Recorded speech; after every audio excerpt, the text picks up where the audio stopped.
Bismillahirrahmanirrahim. Assalamualaikum warahmatullahi wabarakatuh. Waalaikumsalam warahmatullahi wabarakatuh. Alhamdulillahirabbil alamin. Allahumma sholli ala sayyidina Muhammad wa ala ali sayyidina Muhammad. Kepala Sekolah Kelompok yang saya hormati rekan-rekan guru dan karyawan. Alhamdulillah pada kesempatan pagi hari ini kita bisa berkumpul dalam keadaan sehat ya Bapak Ibu. Perkenalkan saya di sini akan menyampaikan hasil pemahaman tentang budaya positif. Jadi Bapak Ibu di sini berkumpul ini memang murni karena ini tugas saya. Ya, ada tugas tuntutan untuk menyampaikan tentang budaya positif. Dan nantinya harapan saya ini bukan hanya menjadi sebuah informasi, tetapi nantinya bisa menjadi adanya tekad untuk perubahan untuk Bapak Ibu semua. Itu harapan kami. Mudah-mudahan nanti apa yang saya sampaikan bisa dipetik manfaatnya. Langsung saja Bapak Ibu untuk diseminasi modul 1.4 yaitu tentang budaya positif yang akan saya sampaikan pada kesempatan hari ini. Yang pertama saya mulai dari konsep inti budaya positif. Jadi untuk budaya positif ini ada beberapa sub ya, atau ada beberapa bagian. Yang pertama tentang perubahan paradigma belajar, paradigma sama saja dengan pola pikir.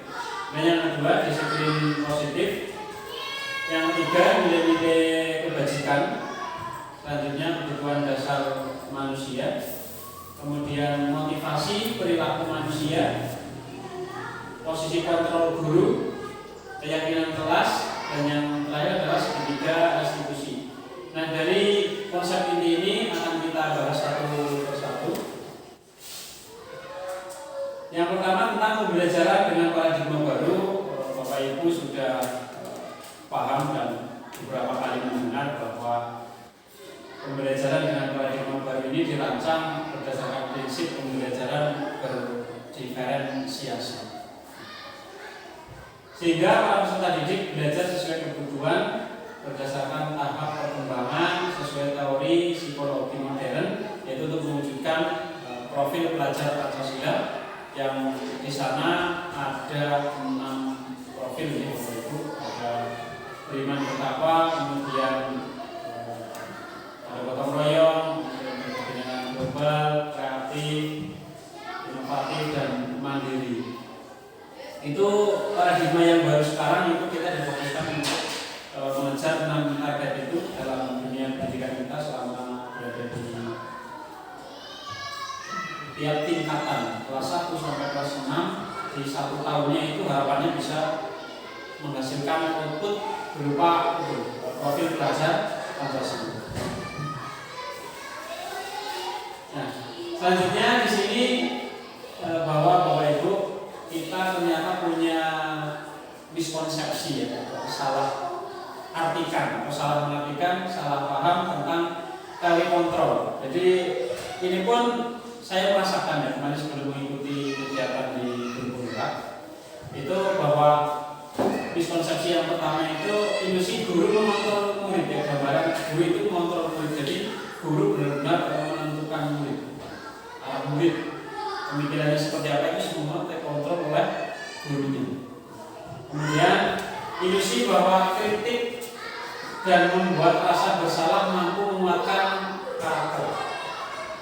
Jadi kritikan kita terhadap peserta didik, kemudian bagaimana kita berkata terhadap peserta didik sehingga anak didik itu merasa bersalah dari ucapan kita.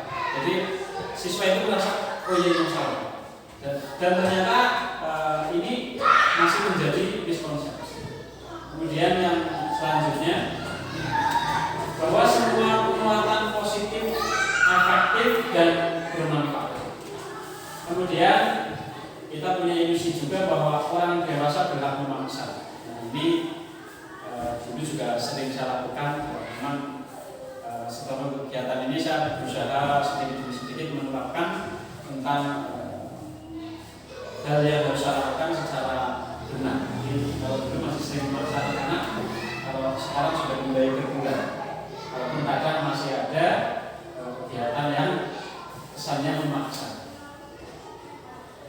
Nah, mengubah paradigma atau pola pikir tadi dengan menggunakan stimulus respon ke pendekatan teori kontrol. Jadi yang pertama, realitas atau kebutuhan kita sama. Jadi antara guru dan murid ini biasa dirasakan oleh guru bahwa kebutuhannya itu sama seperti yang dipikirkan oleh gurunya. Jadi padahal sebenarnya sesuai kenyataannya berdasarkan teori kontrol itu kebutuhan peserta didik dan guru itu berbeda. Jadi tidak bisa disamakan. Kemudian semua orang melihat hal yang sama. Padahal gambaran peserta didik itu pastinya berbeda dengan apa yang disampaikan oleh gurunya.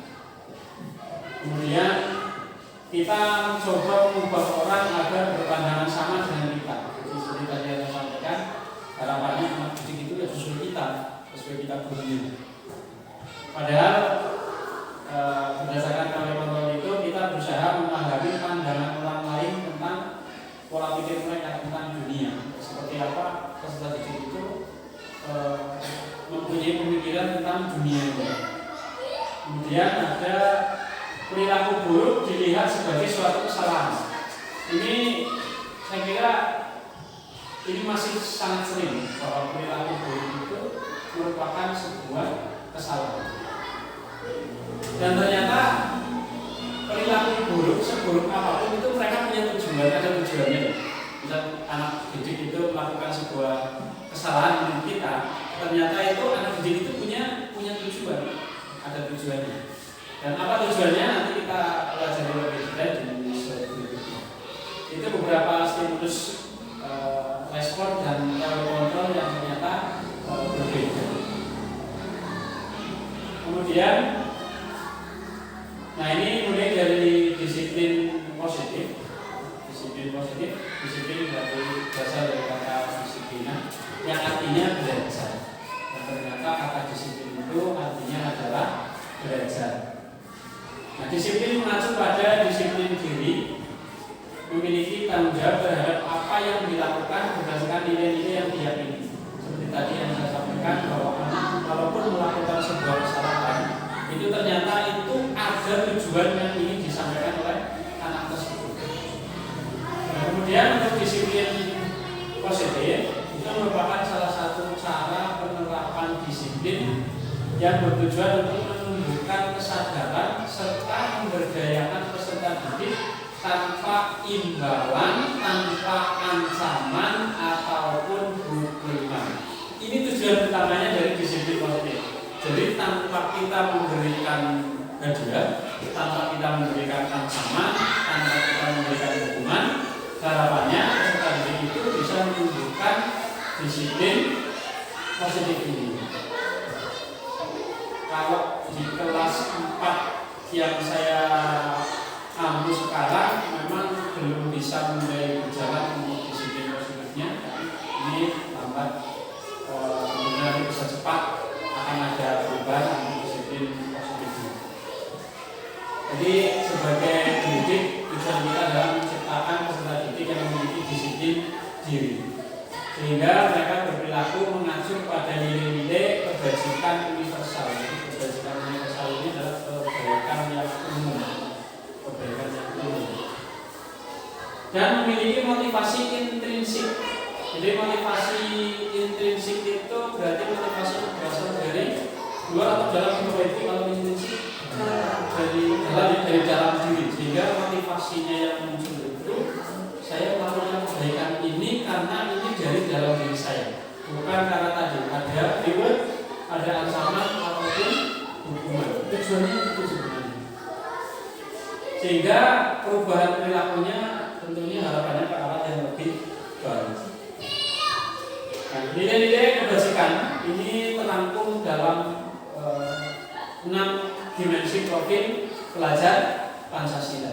Tadi output kita dalam mengajar harapannya adalah 6 dimensi profil pelajar Pancasila. Salah satunya itu pendidikan dapat dipercaya, kemudian punya pemikiran atau hati yang lurus, tidak mendengar yang aktif, juga tidak merendahkan orang lain. Merendahkan orang lain contohnya ya bisa dibilang menjelekkan temannya sendiri, atau ketika ada yang berpendapat kemudian pendapatnya tidak dihargai, itu bisa dilakukan merendahkan orang lain. Kemudian memberikan yang terbaik dari diri peserta didik. Kemudian munculkan toleransi, rasa hormat, integritas, menghargai, kemudian antusias dan empati. Ini beberapa nilai-nilai kebajikan yang bisa kita munculkan dari peserta didik. Memang ini tugas yang berat, Bapak Ibu, tidak bisa selesai dalam jangka waktu 1 atau 2 bulan. Tapi ini saya kira untuk berjalan ini mungkin butuh waktu ya tahunan untuk bisa memunculkan disiplin positif ini. Selanjutnya, kebutuhan dasar manusia. Kebutuhan dasar manusia adalah segala sesuatu yang kita lakukan untuk mendapatkan apa yang kita inginkan. Nah, tadi di depan saya menyampaikan bahwa peserta didik yang melakukan kesalahan itu ternyata ada tujuannya.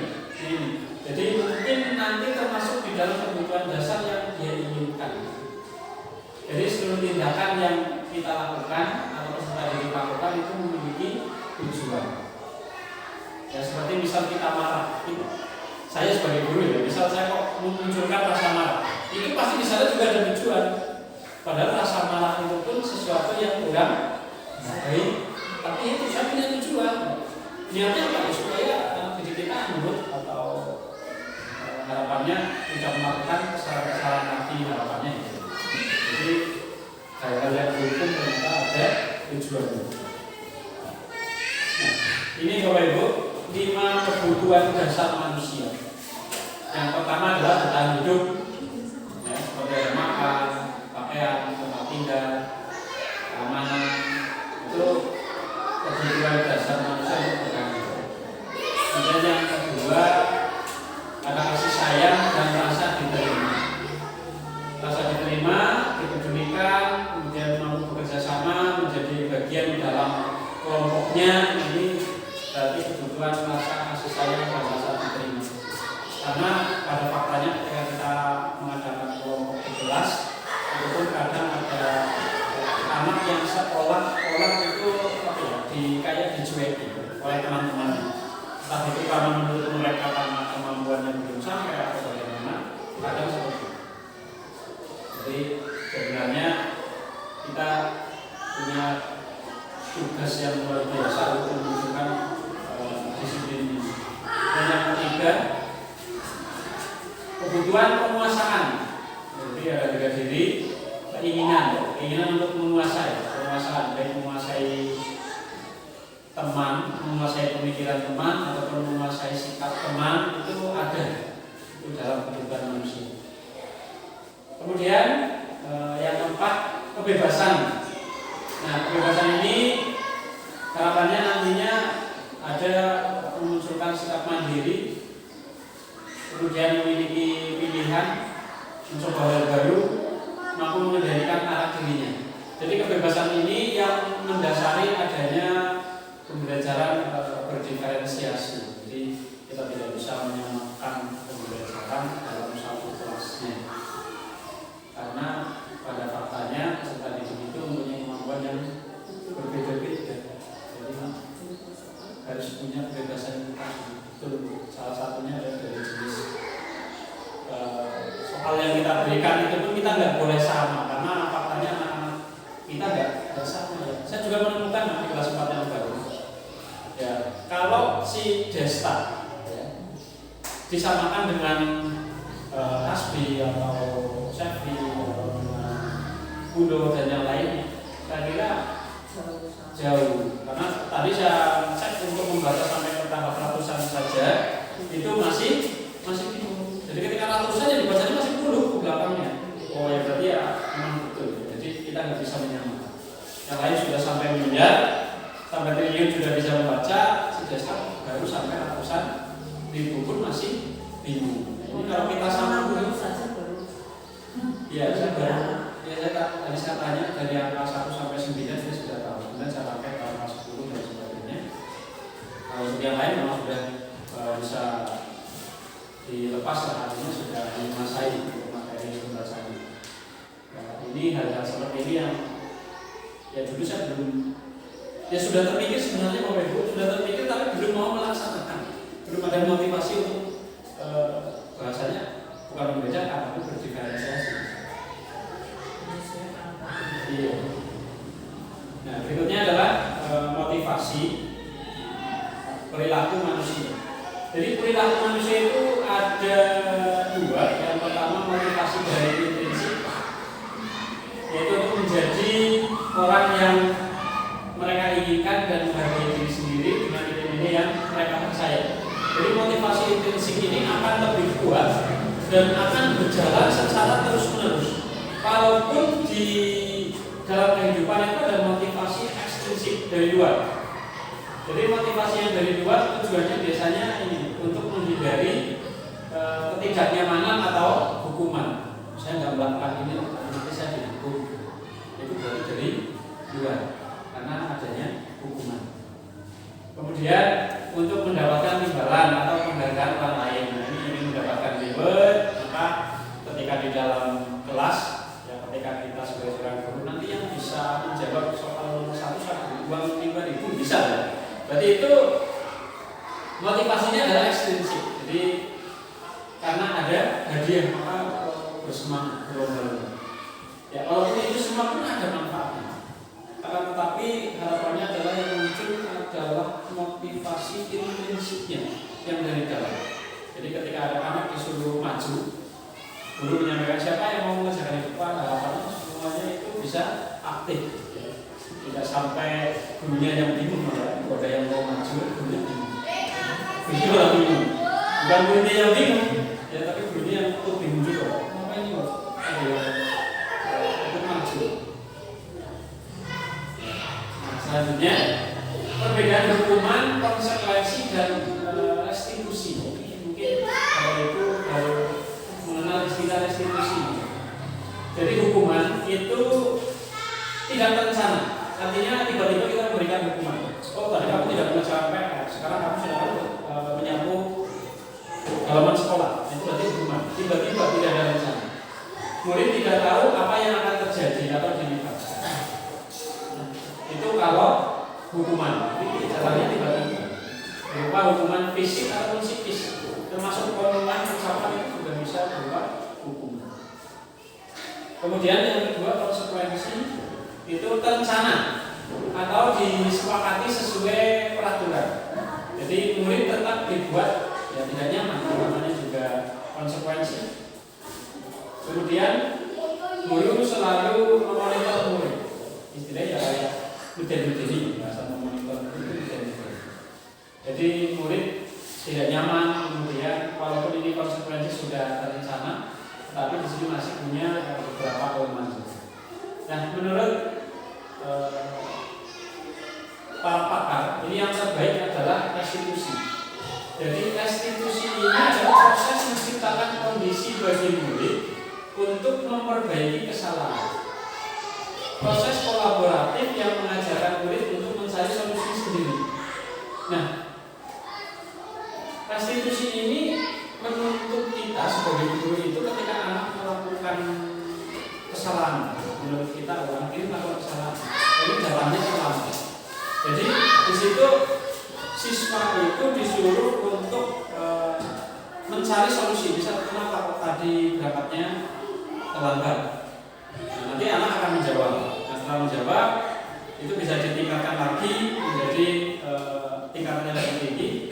Terus apa yang akan kamu lakukan supaya tidak terlambat? Anak disuruh berpikir. Justru anak yang disuruh mencari solusinya sendiri. Itu kalau restitusi. Jadi anak itu tidak diberi hukuman, ya, tapi anak disuruh mencari solusinya atas permasalahan yang dihadapi. Jadi kalau kita mau mengontrol ya, jadi pasti banyak sekali kejadian-kejadian yang harusnya kita selesaikan atau masuk dalam daftar buku UTBK. Maka betul sekali Bapak Kepala Sekolah kemarin berusaha mewujudkan ruang UTBK. Itu sebenarnya nanti ada hubungannya dengan restitusi ini. Ketika anak itu melakukan sebuah tindakan yang melanggar, ya, itu memang harusnya dipanggil ke UTBK. Memang ya kalau restitusi ini waktunya lebih lama dari itu. Kalau hukuman kan beda.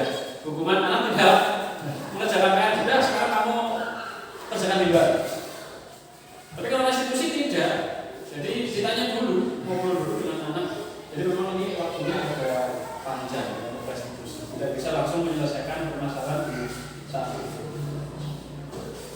Nah, kemudian tadi terkait sub yang saya sampaikan di depan, salah satunya adalah 5 posisi kontrol guru.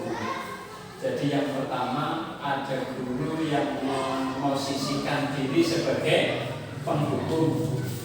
Kemudian yang kedua membuat siswa merasa bersalah. Kemudian ada ini yang sebagai teman, kayak teman. Kemudian ada yang sebagai pemantau dan yang terakhir adalah manajer. Dan menurut pakar yang terbaik adalah kita memposisikan diri sebagai manajer. Contoh kasus, siswa tidak berpakaian lengkap saat upacara. Nah, sebagai guru, posisi kontrol apa yang akan diambil? Tadi ada sebagai penghukum, sebagai teman, kemudian sebagai pemantau, kemudian ada sebagai manajer, kemudian pembuat rasa bersalah. Ini contoh kasusnya. Siswa tidak berpakaian lengkap saat upacara, entah itu tidak memakai topi atau dasi atau sepatunya mungkin berwarna beda. Nah, contoh penerapan posisi kontrol guru dalam kasus di atas. Yang pertama, sebagai penghukum, kamu tidak lengkap, nanti hormat bendera 1 jam. Misal seperti itu. Kalau SD kayaknya nggak kuat 1 jam. Kalau SMA kuat. Nah, pernah aja juga. Kemudian membuat merasa bersalah. Berapa kali saya kali ibu atau bapak harus memberitahu kamu selalu saja mengecewakan bapak ibu. Setiap Pak Guru menyampaikan, aku besok dari Senin berpakaian lengkap, ternyata tidak lengkap lagi. Pak Guru kecewa. Nah, perkataan Pak Guru kecewa itu ternyata membuat siswa itu merasa bersalah. Siswanya merasa bersalah. Nah, kemudian yang sebagai teman, ayo ikuti aturan sekolah yang sudah dibuat. Bantu ibu ya. Maksudnya di sini bantu ibu itu untuk melaksanakan peraturan yang sudah dibuat itu. Jangan diulangi lagi ya. Ya sudah, tidak apa-apa. Tidak dihukum, tapi hanya diberikan masukan seperti itu. Itu kayak teman. Posisinya seperti itu. Nah, kemudian sebagai pemantau, nah kalau sebagai pemantau ini guru ini sudah punya data terlebih dahulu. Ini anak-anak yang terbiasa atau sering tidak menaati aturan. Nah, kemudian itu ditanya, kamu sudah melanggar peraturan sekolah, kamu tahu konsekuensinya, itu ditanya. Tetapi untuk pemantau ini memberikan solusi kepada pesertanya. Misal setelah upacara kamu beri atribut ya ke operasi, jangan diulangi lagi. Jadi langsung diberi solusi oleh posisi pemantau yang. Kemudian yang terakhir adalah manajer. Misal seperti zaman dulu ya, kalau kita ikut upacara kemudian kita tidak lengkap dipanggil ke depan teman-temannya. Nah, ini kalau manajer itu bisa dipanggil secara langsung atau bisa diajak duduk di ruang BK. Jadi kalau misal nanti diajak ke ruang BK berarti ditanya, apa kamu tahu kenapa kamu saya panggil ke ruangan ini? Supaya menjawab sendiri. Nah, setelah itu anak bisa, misal belum tahu ya nanti kita kasih tahu. Kita tahu ya kamu tadi tidak lengkap dalam berpakaian, hari Senin seragamnya apa, itu. Kemudian ini ditanyakan, terus bagaimana kamu akan memperbaiki kesalahan yang kamu buat tadi supaya tidak terulang lagi di hari berikutnya. Ngobrol terus seperti itu nanti sampai ke anak itu nanti yang menciptakan solusinya sendiri. Mungkin nanti sampai ke besok akan saya tulis dulu di jadwal hari Senin bahwa kopi dasi sepatu warna baju merah putih dan sebagainya. Mungkin sampai ke arah sana. Atau jika anaknya memang pemikirannya jauh, kita gali terus sampai ke mungkin orang tuanya supaya nanti ikut mengingatkan. Nanti sampai minta tolong orang tua, Bu, supaya nanti setiap hari Senin saya diingatkan untuk pakai muntah. Itu posisi manajer seperti ini. Jadi benar-benar nanti peserta didik yang menciptakan solusinya sendiri. Nah, ini tadi penerapan posisi kontrol ya. Posisi kontrol apakah aku? Misal ini Bapak Ibu nih, saya kecewa sekali dengan kamu. Saya kecewa. Ini kira-kira posisi kontrol apa ini? Kalau sebagai ibu tadi. Jadi ada penghukum membuat merasa bersalah, teman merasa bersalah. Jadi saya kecewa. Jadi itu guru menyampaikan ke siswanya. Ternyata itu menciptakan rasa bersalah. Dan yang kedua, kamu tidak pernah benar melakukannya. Kamu tidak pernah benar melakukannya. Anak itu dianggap selalu salah. Ayolah lakukan demi bapak atau ibu ya. Berarti sebagai temannya, posisinya guru sebagai teman. Mungkin karena sering tidak mengerjakan PR misalnya. Jadi nanti Pak Guru bingung nih dapat nilainya, apa nilai kamu dari mana? Itu posisi sebagai teman. Kemudian apa rencanamu untuk menyelesaikan masalah ini? Ini sebagai manajer. Jadi dari perkataannya ini sudah lebih baik ya, dia tidak mencidrai pemikiran siswanya. Kamu tidak akan pernah mendapatkan nilai jika tidak mengerjakan tugas. Ini apa kira-kira? Sebagai hukuman. Jadi hukumannya adalah tidak diberi nilai. Ini ya, setiap menjumpai kasus bullying ya, kita berada pada posisi yang mana? Tadi sudah ada 5 posisi kontrol nih Bapak Ibu. Coba kalau misal ini saya suruh menjawab nih. Setiap menghadapi kasus yang sudah sering Bapak Ibu jumpai, kira-kira posisinya di mana? Mungkin dari rumah saya, posisi apa Bu? Ada teman, menghukum, pemantau, manajer, membuat merasa bersalah.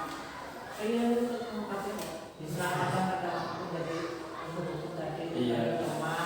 Sudah sering kali disuruh masih tidak mau, suruh mengerjakan tidak mau, dan kamu itu sih ngomongnya apa, kamu sih bagaimana, itu kan kayak seperti itu. Iya betul.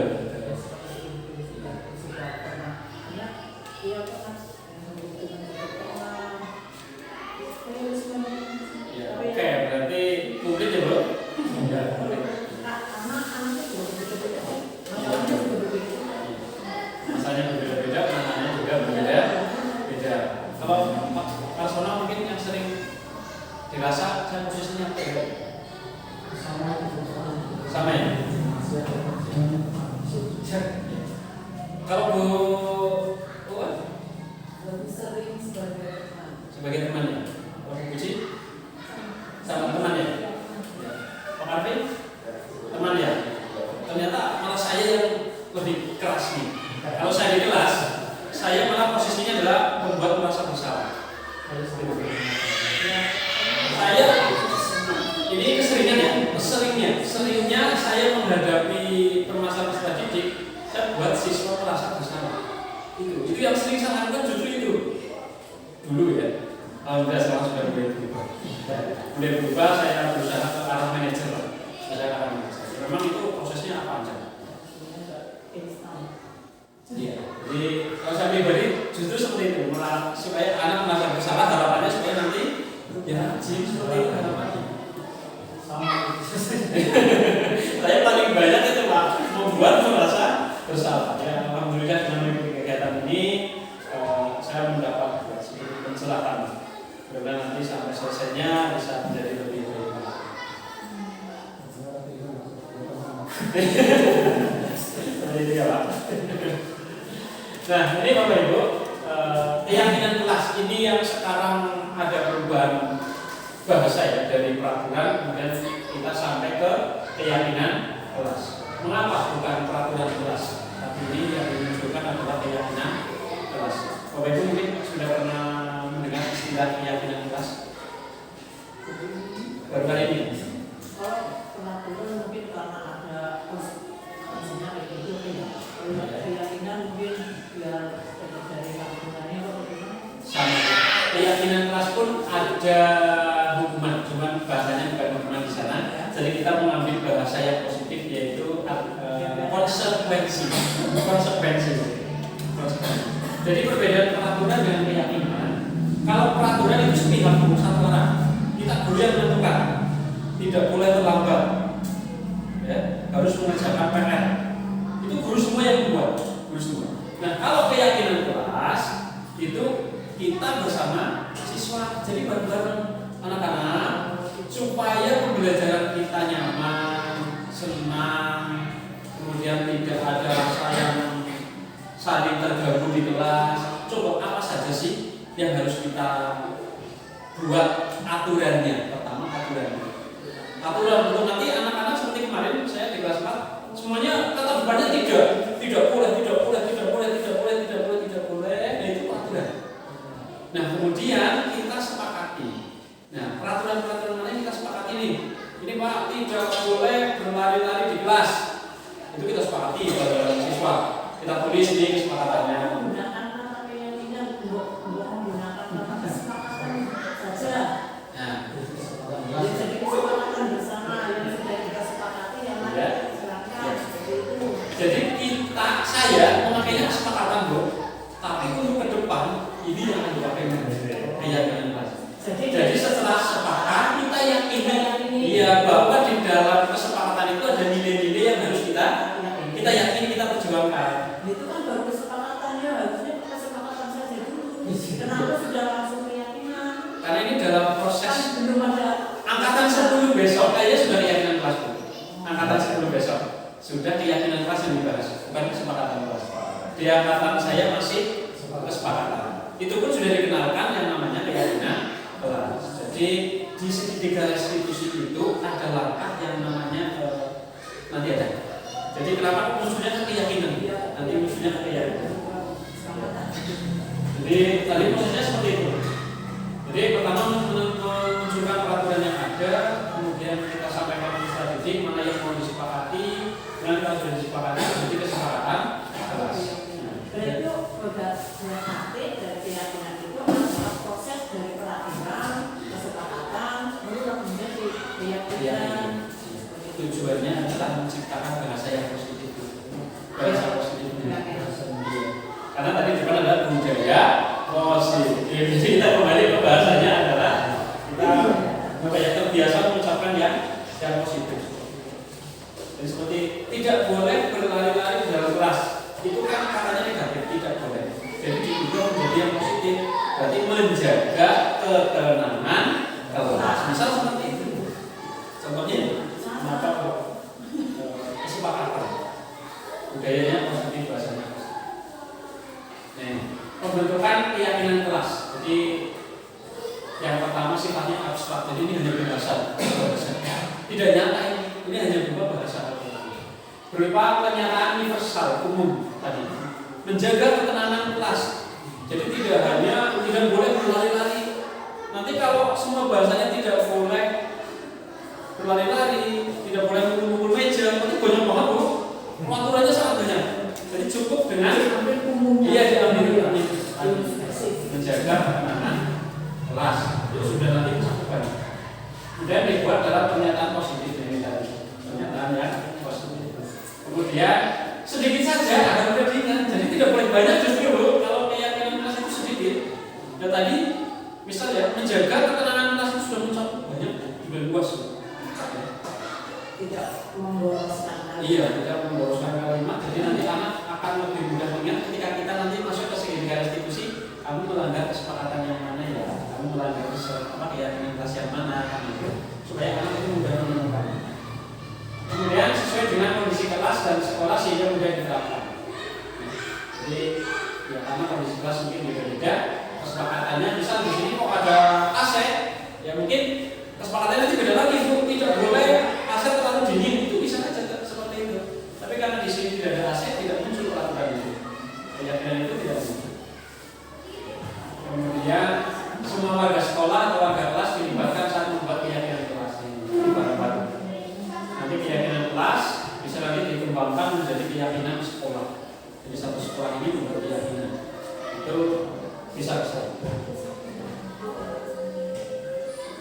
ini tentang segitiga restitusi. Suatu proses dialog yang dijalankan oleh guru agar dapat menghasilkan murid yang mandiri dan bertanggung jawab. Ada 3 tahapan Bapak Ibu untuk segitiga restitusi. Yang pertama adalah menstabilkan identitas. Jadi menstabilkan identitas itu, misal ini anak tadi yang kita melakukan kesalahan kita panggil, kita tanya, kenapa kamu kalau di sini? Kamu tahu nggak alasannya kenapa? Nanti ketika menjawab itu berarti anak sudah bisa menyampaikan dirinya bahwa oh ya saya ini melakukan kesalahan. Seperti itu menstabilkan identitas. Kemudian yang kedua, validasi tindakan yang salah. Nah, validasi ini guru nih, tugasnya guru menyampaikan kepada siswa, ya kamu tadi sudah menyampaikannya bahwa kamu melanggar peraturan sekolah. Pak Guru juga dulu pernah. Kita sebagai manusia juga pasti punya salah. Nah, tetapi semua yang kamu lakukan pasti punya tujuan. Nah, contohnya seperti itu bahasanya, yaitu memvalidasi tindakan yang salah. Kemudian bisa seperti ini. Nah, kalau kamu melakukan seperti itu, apakah perbuatan kamu benar? Ini sudah divalidasi bu, tingkat kesalahannya. Salah atau benar? Nah, nanti disuruh menjawab. Nah, selanjutnya, nah ini yang ketiga, menanyakan keyakinan. Nah, bagaimana kemarin keyakinan kalian sudah dibuat? Kamu melanggar keyakinan yang mana? Nah, ini sudah ada sampai tahap yang ketiga. Nanti setelah sampai tahap yang ketiga, anak juga dimotivasi.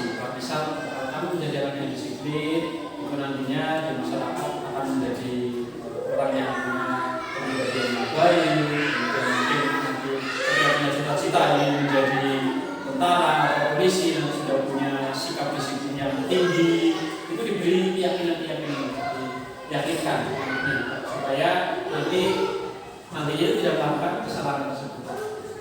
Itu tentang segitiga restitusi. Ada 3 tahapan. Pertama, menstabilkan identitas, kemudian validasi tindakan yang salah, dan yang ketiga adalah menanyakan keyakinan. Itu tentang proses penyelesaian masalah yang kita hadapi dengan peserta didik itu. Ada 3 tahap. Jadi yang pertama, menstabilkan identitas itu bertujuan untuk mengubah identitas anak yang gagal tadi. Misal, ya kamu melakukan kesalahan, tapi dinetralkan. Ya, saya juga pernah melakukan kesalahan. Ya, bukan hanya kamu. Saya juga pernah melakukan kesalahan. Jadi dengan bahasa itu harapannya anak tidak merasa bersalah terus-menerus, tidak merasa salah terus-menerus. Jadi harapannya tadinya melakukan kesalahan, berarti salah saya seperti ini, ditakutkan nanti anak menjadi tidak mau berkembang atau gagal. Tapi dengan menstabilkan tadi harapannya adalah anak kembali bersemangat untuk melakukan perbaikan. Kemudian validasi tindakan yang salah. Kemudian tindakan yang salah dengan memahami alasan dan menyadari setiap tindakan memiliki tujuan. Tadi kamu tidak memakai seragam lengkap, kenapa? Itu kan kita sedang menanyakan tujuan. Jadi sebagai wujud untuk pemenuhan kebutuhan dasar manusia. Mungkin karena tadi saya ada guru-guru berarti dia punya tujuan apa supaya tidak terlambat, sebenarnya akhirnya pakaiannya tidak lengkap. Jadi mungkin ada tujuan. Yang ketiga, menanyakan keyakinan. Itu merupakan keadaan yang siap untuk dihubungkan dengan nilai-nilai yang dipercaya dan berpindah menjadi orang yang diinginkan atau menjadi anak yang sukses.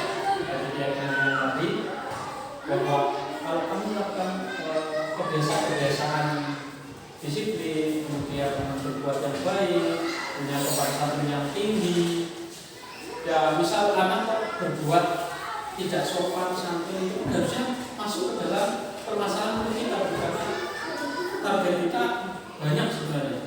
Ya, jadi nanti dengan menjadi anak yang sopan santun, nanti di masyarakat akan dihargai dan sebagainya. Orangnya luas kesana, jadi diberi keyakinan ke depan. Ini tentang segitiga restitusi.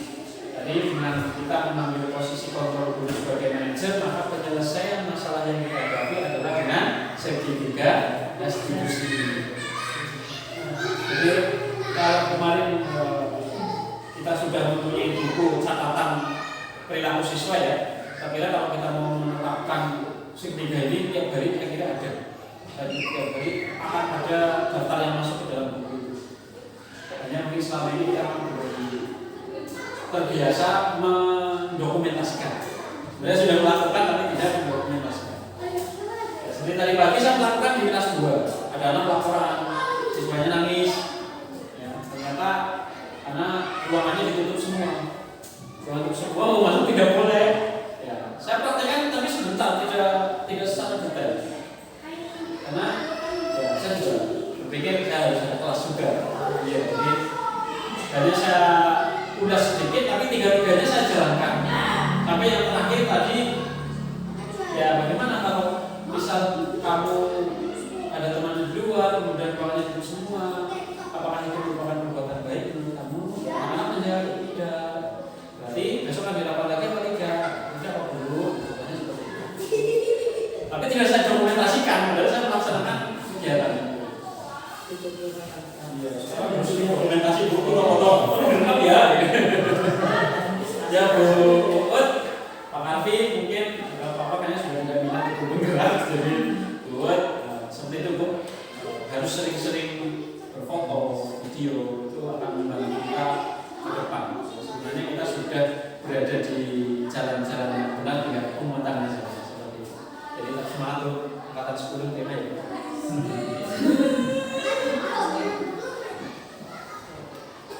Nah ini contoh bahasa yang bisa kita pakai Bapak Ibu untuk menstabilkan identitas peserta didik. Berbuat salah itu wajar. Saya juga pernah berbuat salah, misalnya seperti itu. Tidak ada manusia yang sempurna. Bapak juga pernah melakukan itu. Bapak tidak mau mencari siapa yang salah, tapi Ibu Bapak ingin mencari solusi dari masalah ini. Jadi contoh kata-kata atau bahasa yang bisa kita pakai untuk menstabilkan identitas. Selanjutnya, validasi tindakan yang salah. Kamu pasti punya alasan mengapa melakukan hal itu. Yang kedua, padahal kamu bisa melakukan yang lebih buruk dari ini ya. Bisa saja anak melakukan yang lebih buruk ya, dari hal itu terhadap kesalahan yang dia perbuat. Kamu patut bangga karena kamu telah melindungi sesuatu yang penting buatmu. Ini bahasa ini tidak digunakan semua ya Bu, tapi kita pilih sesuai dengan konteks permasalahan yang ada. Iya pada waktu itu. Ya misal kamu patut bangga karena telah melindungi sesuatu yang penting buat kamu. Mungkin karena dia punya pulpen yang dia senangi, dipinjam oleh teman gak boleh, kemudian dipaksa terus dan sebagainya. Mungkin bahasa itu ya dipakai. Artinya apa kalau nggak boleh direbut, akhirnya dia malah dipukul atau bagaimana temannya yang pinjam itu. Nah ini disesuaikan dengan kondisi.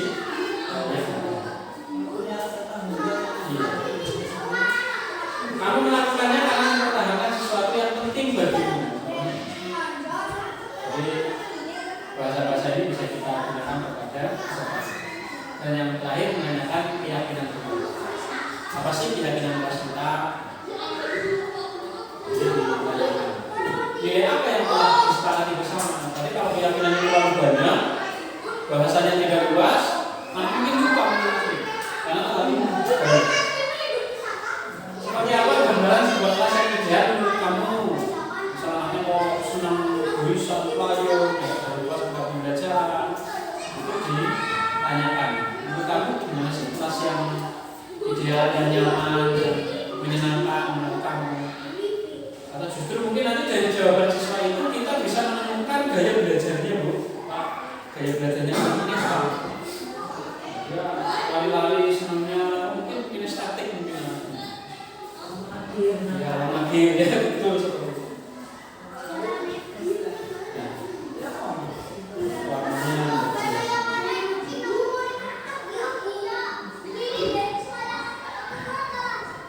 Yang terakhir Bapak Ibu, dalam penerapan program disiplin positif, hendaknya guru memiliki standar kita lagi. Ya, backgroundnya yang nggak pas. Karena saya mengubah background yang paling atas, ternyata sampai paling bawah nggak saya cek gimana. Supaya terakhir malah seperti ini.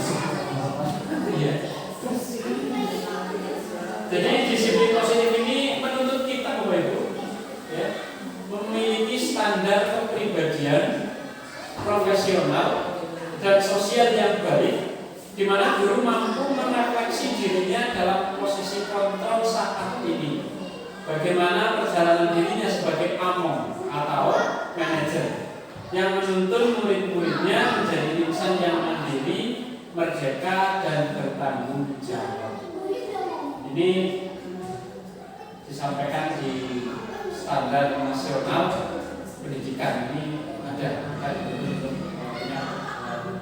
standar kepribadian, profesional, dan sosial. Kalau saya amati Bapak Ibu, dari keseluruhan budaya positif ini, kalau kita terapkan betul di sekolah, jadi kok kelihatannya tidak ada guru atau bukan Bu, tidak ada guru yang marah Bu, tidak ada guru yang marah. Terus kan mengamati terus dan menjawab pertanyaan terus menjelaskan Pelaksananya adalah setelah jam sekolah. Pelaksananya jam sekolah. Jadi ketika anak di kelas, misal dia amati tadi seperti itu, sementara dia akan di situ, kemudian nanti jam setelah sekolah ditindaklanjuti. Jadi waktunya setelah penyelesaian pembelajaran. Begini Pak, pengalaman yang lalu ya, pengalaman ini, saya pernah ini kan kelas 6, kelas 6 tidak menulis, terus main HP di bawah meja, terus saya bilang, kamu kenapa langsung buka meja di depan saya Pak. Jadi karena masih kecil, saya berasa saya harus bagaimana dari saya Jadi seperti tadi Pak, jadi mulai dari awal. Jadi ya kita dudukkan juga sendiri tapi Pak tidak bersama teman-temannya dalam satu kelas. Tidak. Kalau misal anak dengan mengharapkan anak itu menulis di Pak, tapi kok tidak mau, tidak dieksekusi dari itu juga Pak di jam itu maksudnya. Tidak. Tapi nanti dipanggil dan duduk bareng. Jadi ditanya kembali. Kenapa saya paling di sini? Pertama ini. Dan yang kedua nanti kalau tidak tahu, ya tadi kamu kan kita sama dulu. Ternyata kamu tidak mau ada apa sebenarnya? Kenapa? Atau mungkin di rumah itu sudah tidak apa? Di rumah sedang ada masalah, kemudian coba cerita dengan kamu. Jadi arahnya ke sana, Pak. Jadi benar-benar kita mendekati anak ya sedekat-dekatnya tapi dengan posisi kontrol tadi. Kita tidak full sebagai teman, itu tidak full sebagai pengurus juga tidak, tapi kita berusaha memasukkan diri kita dalam segitiga eksekusi itu Pak. Ya ini kan programnya, bagaimana kalau kita melaksanakan memang bisa menggugah hati peserta didik.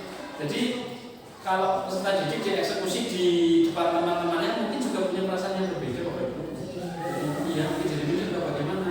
Atau mungkin mau cerita juga jadi malu. Seperti itu Bapak Ibu terkait restitusi. Mudah-mudahan nanti bisa ada gambaran dan bisa Bapak Ibu. Itu yang kedua, ini yang Alvin sudah dipanggil berkali-kali. Sudah ada 10 kali lah, masih mengamati saya pernah bebas berkali-kali. Ternyata tetap tapi bisa tidak ada perubahan ya itu tidak luar biasa. Ya kembali lagi Pak, Bapak kita di depan disampaikan ilustrasinya adalah ilusinya, miskonsepsinya adalah kita bisa membentuk anak Pak. Kita bisa membentuk anak, tapi faktanya tidak Bapak, tidak bisa. Karena anak itu sudah punya motivasi intrinsik tersendiri. Yang makanya tadi apa ya? Mungkin anak ini Pak, anak yang tidak mau menulis ini ganti Pak. Ya coba sekarang aku tidak menulis gak apa-apa, tapi coba sekarang cerita. Seperti itu Pak, itu diferensiasi salah satunya itu. Ada diferensiasi konten, berarti isi materi beda-beda, diberi kesempatan anak untuk kita guru menyiapkan beberapa materi sesuai ini panjang kalau bisa karena harus RPP-nya juga berbeda. Kita sebelumnya sudah meneliti anaknya dulu, ini anaknya sudah sukanya apa sih? Itu lebih dahulu Pak. Ya, jadi nanti ada diferensiasi proses pembelajarannya sudah bisa beda antara anak yang satu dengan yang lain. Yang terakhir ada diferensiasi produk Pak, hasilnya. Jadi kalau jenengan mengharapkan anak punya produk itu kok tidak mau, tidak usah.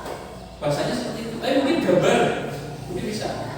Atau kalau anak itu tidak mau gambar, kita beri prioritas coba untuk materi yang ini, untuk kegiatan ini, kamu ingin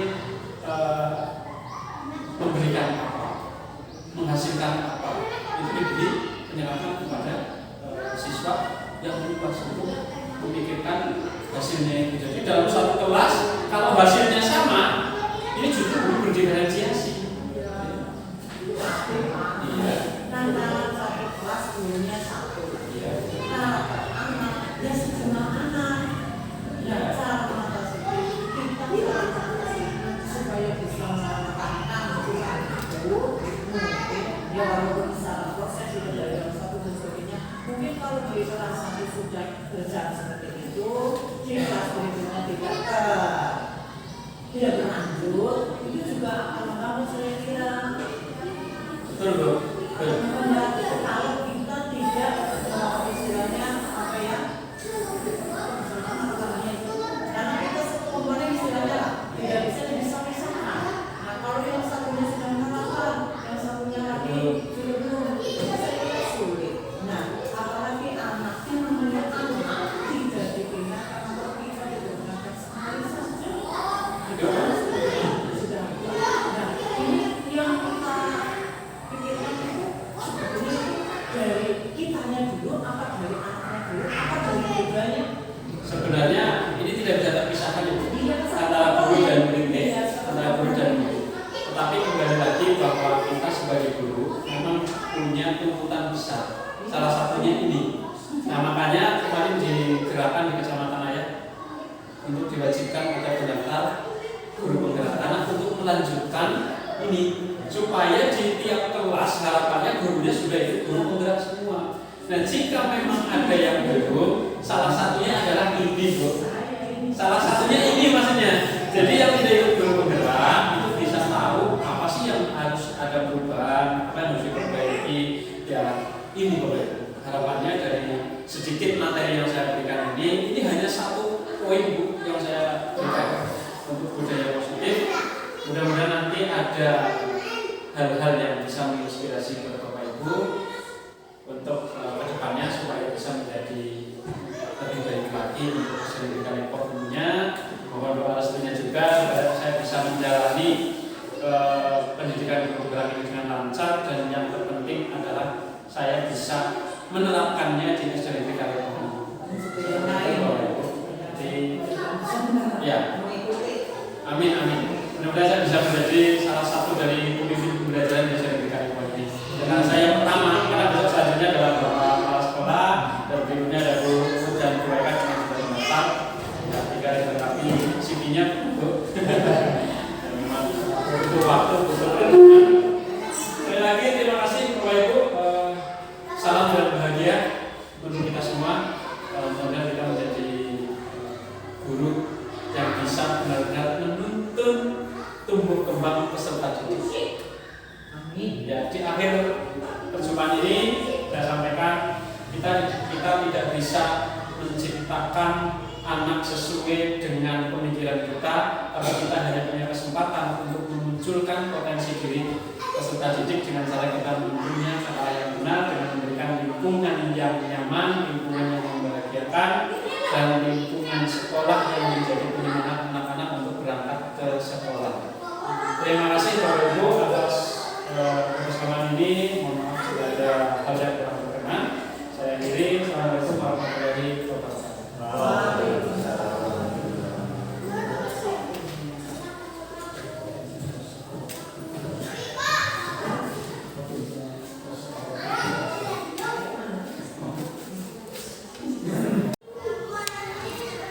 Assalamualaikum warahmatullahi wabarakatuh. Waalaikumsalam warahmatullahi wabarakatuh.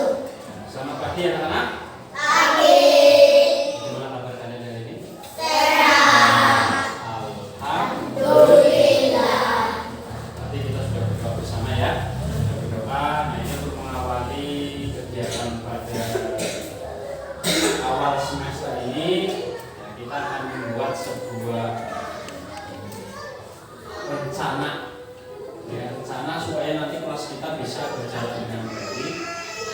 kalian nyaman di kelas, kemudian kalian senang ketika datang ke sekolahan. Nah, maka untuk melanjutkan kegiatan ini kalian nanti harus membuat yang namanya kesepakatan supaya nanti kita bisa bersama-sama menjalankan kegiatan harian kita dengan nyaman, dengan senang. Kemudian tidak ada yang saling menyakiti, ya, maka nanti kita buat kesepakatan. Nah, sebelum kita sampai ke sana, lebih dahulu aku ingin informasi dari kalian. Ya. Nanti kalian itu membuat aturan-aturan, ya, aturan yang harus diterapkan di kelas ini. Ya, aturannya apa saja. Nah, nanti kalian cukup menuliskan di kertas post-it yang nanti Pak Guru berikan. Jangan nanti peraturannya terserah kamu ingin peraturan yang seperti apa. Nanti tiap anak bisa beda-beda. Ya. Yang penting tujuannya adalah untuk kebaikan bersama. Ya, pasti mainannya stop dulu ya. Siapa benar nanti kamu tidak tahu urutannya gimana. Yang pertama kalian nanti membuat peraturan yang ingin dipatuhi di kelas ini. Ya, peraturan. Kamu tuliskan bisa 1, bisa 2 atau 3 tiap anak terserah. Ya. Nanti kalau sudah, nanti hasilnya bisa kalian tempel di kertas plano. Ini kertas plano namanya, ya, kertas plano yang sudah Pak Guru gambar di papan tulis. Ada pertanyaan? Ya, jadi kamu menulis peraturan yang ingin diterapkan di kelas 4 ini. Ya, siap? Silakan mulai memikirkan ya peraturan apa yang ingin kalian tulis.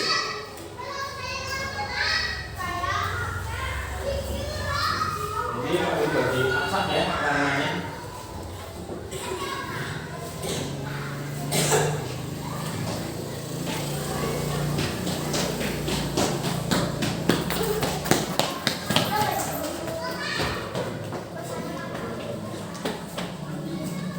Ya, silakan kalian bisa mulai menuliskan peraturan apa yang menurut kalian akan dilakukan di kelas 4 ini. Nanti pembelajarannya, kegiatannya itu nyaman.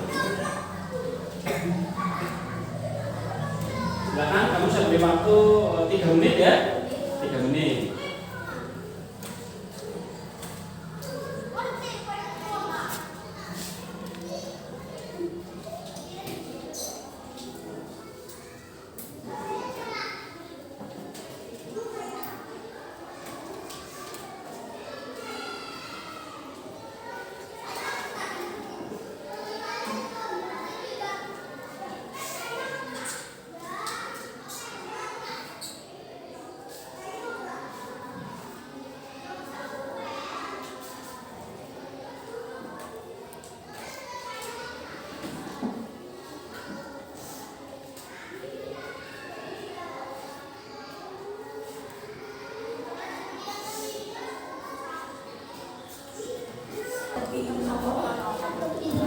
Ya, yang sudah selesai bisa mulai menempelkan di kertas plano ya. Yang sudah selesai silakan bisa ditempel di sini. Silakan, yuk maju. Bisa satu-satu ya, tidak usah tubrukan atau berikut. Silakan boleh untuk menempelkan di plano. Yang lain mengikuti.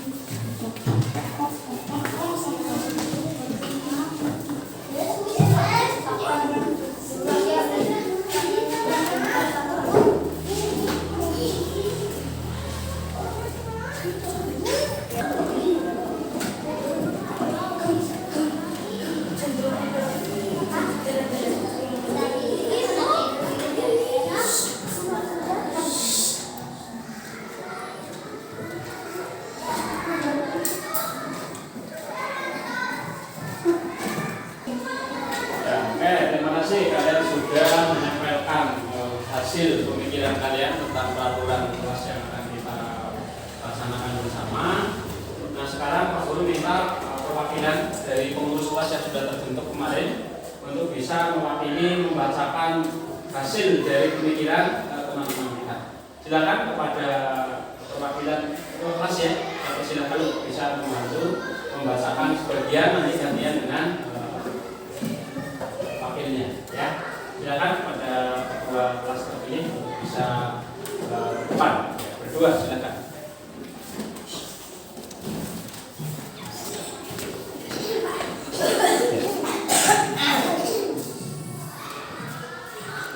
Ya, silakan bisa dibaca satu persatu.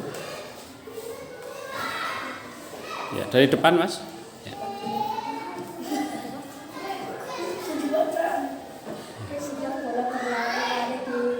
Ya, yang keras Mas, yang keras. 1. Tidak boleh berlari-lari di kelas. 2. Tidak boleh mencoret-coret tembok. 3. Tidak boleh mengotori kelas. 4. Tidak boleh bermain bola di kelas. 5. Tidak boleh bermain pintu di kelas. 1. Tidak boleh minum di kelas. 2. Tidak boleh makan di kelas. 3. Tidak boleh mencontek di dalam kelas. 1. Tidak boleh menyontek saat ulangan. 2. Tidak boleh makan di dalam kelas. 3. Dilarang mencoret-coret tembok di meja. 4. Dilarang lari-lari di dalam kelas.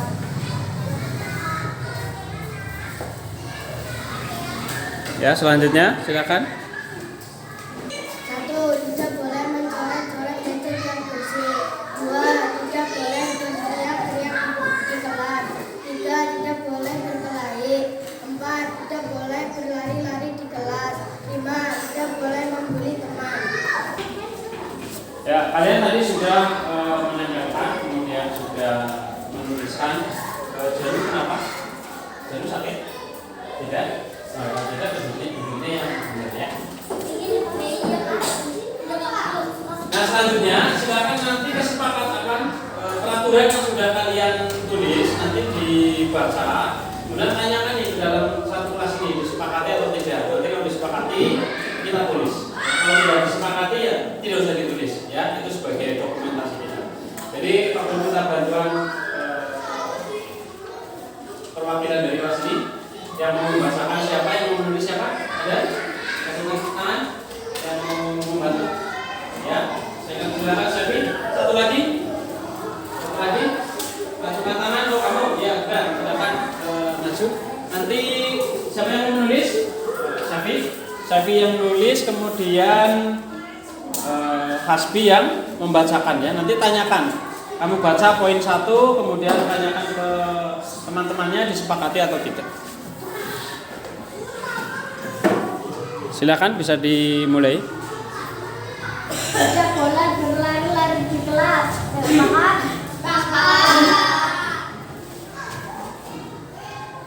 Tidak boleh mencoret-coret tembok.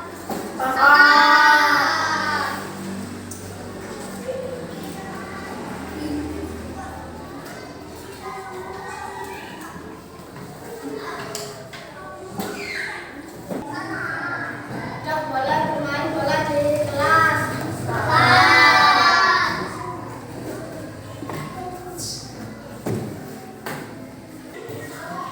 Oke, tadi kita sudah menyepakati tentang peraturan kelas yang harus kita jalankan bersama.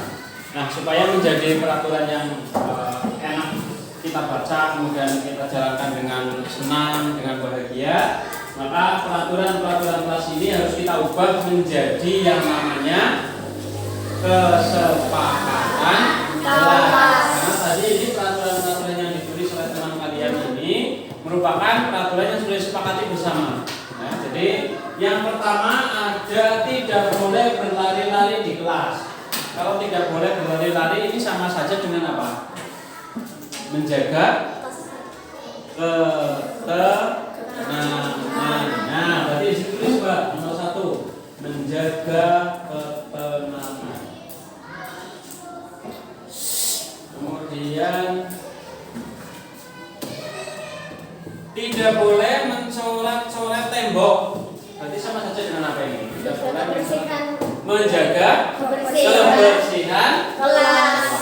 Oke, yang Nomor 2, menjaga kebersihan kelas. Tidak boleh mengotori kelas. Tidak boleh mengotori kelas berarti sama kayak tadi ya. Berarti sudah masuk di poin nomor 2. Kemudian tidak boleh bermain bola di kelas. Nah, ini bagaimana ini? Tidak boleh bermain bola di kelas. Berarti menjaga kedisiplinan. Kayaknya kurang tepat, Mas. Ini kan tidak boleh bermain bola di kelas. Berarti ini bolehnya di mana? Nah, berarti bermain di luar kelas. Nomor 3, bermain di luar kelas. Selanjutnya, tidak boleh makan di kelas. Ini tidak boleh. Padahal kamu ingin makan. Kita sepakat ini. Bagaimana ini jadinya nih? Tidak boleh minum di kelas.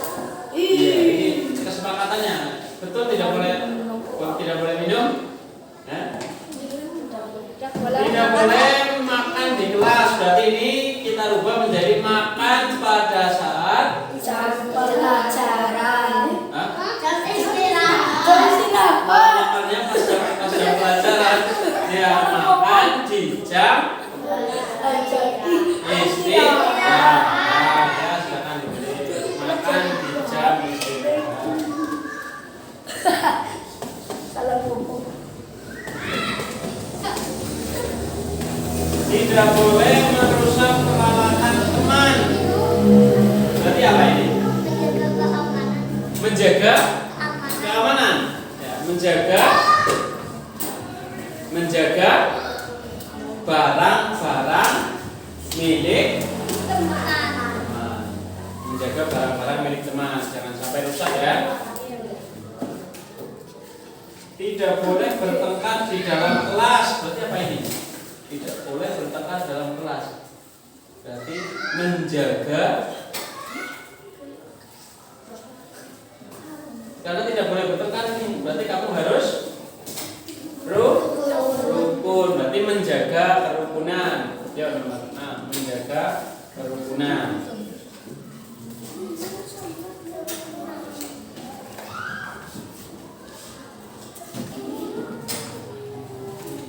Ya, karena kesepakatan kelas kita sudah jadi, ya, kesepakatannya sudah jadi. Berarti sekarang yang langkah terakhir adalah siapa tahu di antara kalian besok ada yang melanggar kesepakatan ini.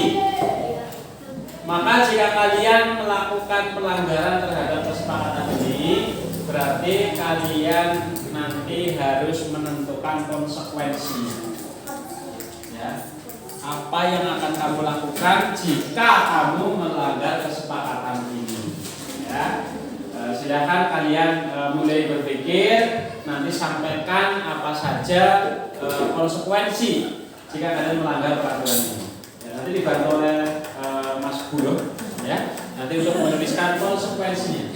Di sini sebelah sini ya, konsekuensi yang harus kita jalankan. Silakan mulai berpikir tentang konsekuensi yang akan kalian jalankan nantinya. Ya, Arsil ngantuk atau kenapa ini?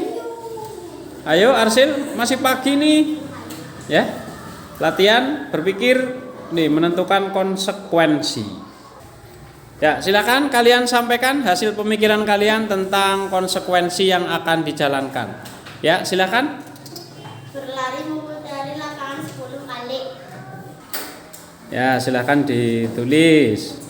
Berlari mengitari lapangan 10 kali. Wais, keren ini. Sambil olahraga ya. Ya. Selanjutnya, yang keras Mbak apa? Membersihkan musola. Membersihkan musola. Yang lain lagi? Ya. Ya.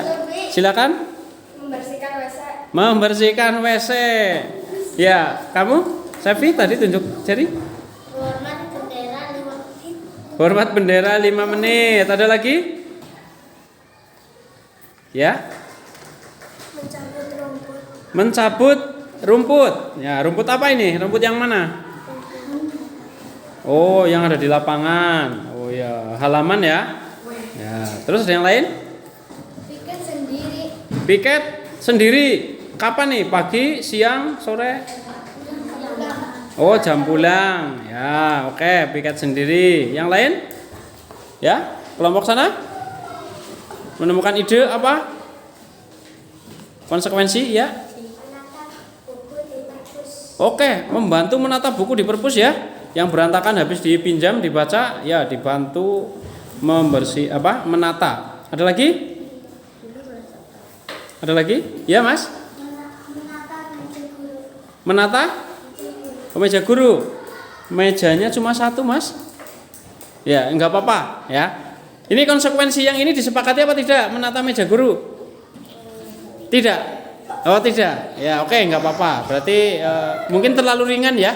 Terlalu ringan. Jadi perlu yang lebih menantang lagi. Apa kira-kira? Ya, Mas? Menata meja apa lagi? Yo, konsekuensi yang lain? Konsekuensi yang lain? Mengepel kelas. Ya, mengepel kelas. Sekelompok sana belum menyampaikan pendapatnya. Masih ada lagi? Konsekuensi yang bisa kalian pilih besok ketika kamu melanggar kesepakatan. Oke, menyapu halaman. Ya, sehari nyapu halaman sekolah ya sampai capek ya. Iya. Ya, baik, terima kasih Mas sudah membantu menuliskan hasil kesepakatan kemudian konsekuensi. Silakan bisa duduk. Jadi harapannya karena ini sudah menjadi kesepakatan, silakan kalian sepakati bersama dan kita jalankan bersama. Bagaimana? Sudah siap untuk belajar besok untuk lebih baik lagi? Ya, jadi tadi sudah kesepakatan, sudah konsekuensi, silakan kalian jalankan kesepakatan itu. Oke, itu saja untuk kegiatan hari ini. Setelah ini silakan nanti kalian bisa beristirahat. Ya, Pak Guru akhiri. Assalamualaikum warahmatullahi wabarakatuh. Waalaikumsalam warahmatullahi wabarakatuh. Naura, apa kabar? Baik, keluarga sehat? Alhamdulillah. Oh iya, Naura tahu kenapa Pak Guru ke rumah Naura? Tidak tahu, Pak. Ya, tidak tahu ya. Ya, jadi pertama Pak Guru silaturahim. Kemudian tujuan Pak Guru ke sini ingin tanya-tanya sama Naura. Tadi pagi kan upacara. Naura masih ingat nggak kenapa Naura disuruh maju tadi, tidak seperti teman-teman yang lain? Ingat kenapa? Karena tidak memakai dasi. Tidak memakai dasi. Kalau tidak memakai dasi di hari Senin itu melanggar kesepakatan atau tidak? Iya, melanggar kesepakatan. Nah, kalau melanggar kesepakatan itu perbuatan baik atau tidak menurut Naura? Tidak. Ya, tidak baik ya. Berarti harusnya bagaimana? Berarti kita tidak boleh melanggar kesepakatan. Supaya apa? Supaya kita bisa disiplin. Nah, kalau menurut Naura, sikap disiplin itu penting apa tidak untuk kita? Penting. Nah, menurut Naura, kalau kita menjadi orang yang disiplin, itu menjadi orang yang baik apa tidak? Baik, ya betul. Kalau kita menjadi orang yang disiplin, itu kita menjadi orang yang baik. Naura tahu kesepakatan yang kita buat dulu. Masih ingat kesepakatan kelasnya? Masih. Apa salah satu kesepakatannya? Nah, tadi Naura kan dipanggil ketika upacara. Nah, itu karena Naura melanggar kesepakatan. Nah, Naura masih ingat nggak kesepakatannya apa kalau hari Senin? Harus memakai Ya, pakai apa? perlengkapan lengkap. Memakai perlengkapan lengkap. Perlengkapan apa? Pakaian. Jadi pakaiannya harus lengkap, salah satunya adalah pakai dasi. Nah, Naura itu tadi pagi itu melanggar atau tidak melaksanakan kesepakatan kelas. Kalau menurut Naura, supaya Naura tidak lupa lagi untuk memakai dasi untuk hari Senin, apa yang harus Naura lakukan? Menaruh di tas. Menaruh Di di tas. tas. Selain itu, Mbok nanti lupa lagi naruh di tasnya, apa yang mau dilakukan kira-kira? Menulis di jadwal hari Senin. Menulis di jadwal hari Senin. Senin. Oke, menulis jadwal di hari Senin. Ya, Naura sudah berusaha ya tadi untuk ingat memasukkan ke dalam tas. Oh, nanti lupa lagi untuk memasukkan ke dalam tas, Naura akan menulis di jadwal hari Senin. Mungkin ada lagi yang bisa dilakukan supaya hari Senin benar-benar ingat semua yang harus dibawa. Ada nggak kira-kira apa yang harus dilakukan lagi? Menyuruh mama untuk mengingatkan. Oh iya benar, menyuruh orang tua untuk mengingatkan. Misal nanti Naura dengan orang tua ini membuat perjanjian ya, misal Pak Bu setiap hari Senin tolong ingatkan, nah, untuk perlengkapan pakaian harus ada topi, ada dasi, ya itu kelengkapan yang harus dipakai hari Senin. Ya, jadi Naura siap untuk berpakaian rapi? Siap. Siap? Siap. Nah, nanti dengan bantuan orang tua, Naura akan menjadi lebih disiplin, ya.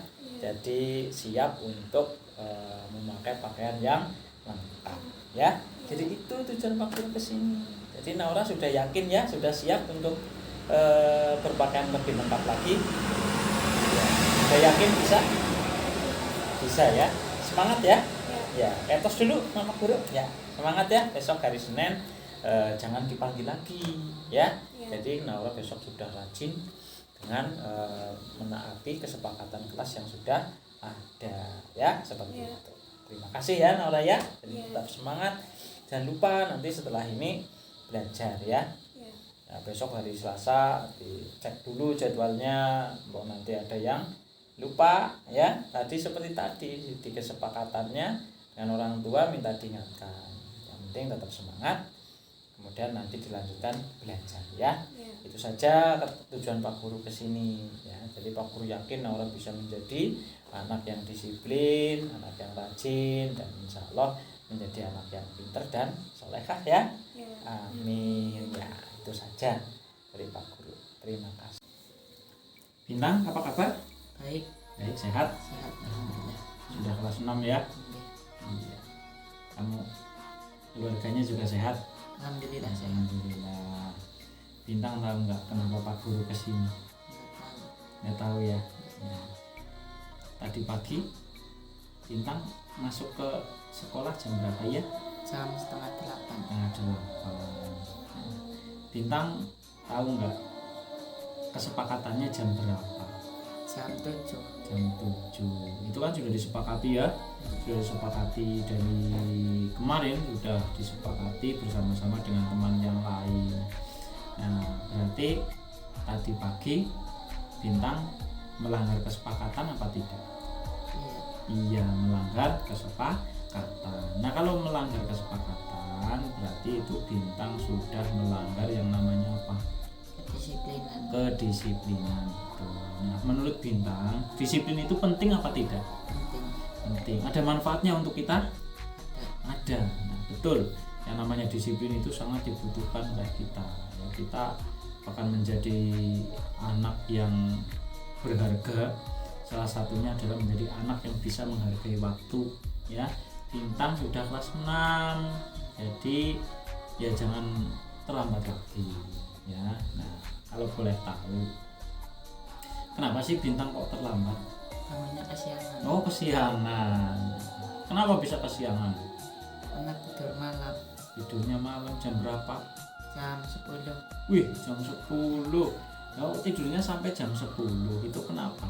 Anak bermain game. Oh, bermain game yang itu yang viral ya. Apa namanya gamenya? Mobile Legend. Oh, Mobile Legend. Pak Guru malah nggak bisa bermain Mobile Legend, cuma dengar ya. Nah ternyata permainan itu bisa menyita waktu ya. Akhirnya apa? Ke sekolah terlambat. Nah, tadi disiplin penting ya. Iya. Nah, Bintang sekarang Pak Guru ingin tahu. Menurut Bintang, supaya Bintang tidak lagi datang terlambat ke sekolah, apa yang akan Bintang lakukan? Tidur tepat waktu sama bangunnya tepat waktu. Bangunnya tepat waktu. Nah, mau bangun jam berapa? Jam 4:30. Setengah lima bangun. Setelah bangun tidur lagi apa tidak? Tidak. Oh tidak. Kalau tidur lagi nanti Sama aja. nanti terlambat. Nah kalau misal supaya bisa bangunnya jam 4:30, ada cara apa yang bisa dilakukan supaya bangunnya jam 4:30? Alarm. Pakai alarm, betul. Pakai alarm. Nanti kalau alarmnya bunyi, Bintang harus bangun. Jangan kalau sudah bunyi dimatiin tidur lagi. Nanti sama aja terlambat. Nah, seperti itu ya. Jadi nanti bermain gamenya dikurangi. Tadi kan tidurnya jam 10. Berarti Bintang punya rencana mau bangun jam berapa? Tidurnya jam berapa? Tidurnya jam 7:30. Jam 7:30. Berarti jam 7:30 itu sudah belajar ya? Sudah. Sudah belajar. Nanti tidur jam 7:30, kemudian bangun jam 4:30. 4:30. Supaya tidak lupa, Bintang akan pasang apa tadi? Alarm. Alarm. Nah, seperti itu. Bintang siap ya menjadi anak yang lebih disiplin? Siap. Siap. Nanti minta bantuan orang tua juga ya, Ya. suruh bangunin supaya tidak terlambat lagi. Bintang sudah termasuk sering terlambat ya. Bintang sudah yakin siap untuk berubah menjadi lebih baik. Siap. Ya. Jadi karena disiplin itu tadi sangat penting, makanya Bintang itu harus lebih rajin. Oke? Ya, tos dulu ya. Ya, semangat ya. Nanti setelah ini Bintang belajar. Nah, ini tujuan Pak Guru kesini itu ya ingin tahu lah, ingin supaya Bintang itu menjadi lebih baik lagi. Dan insya Allah tadi sudah siap ya untuk tidak terlambat lagi. Ya, itu saja Pak Guru kesini. Terima kasih. Nanti jangan lupa belajar. Kemudian besok pagi mudah-mudahan tidak terlambat lagi. Ya, itu saja. Terima kasih.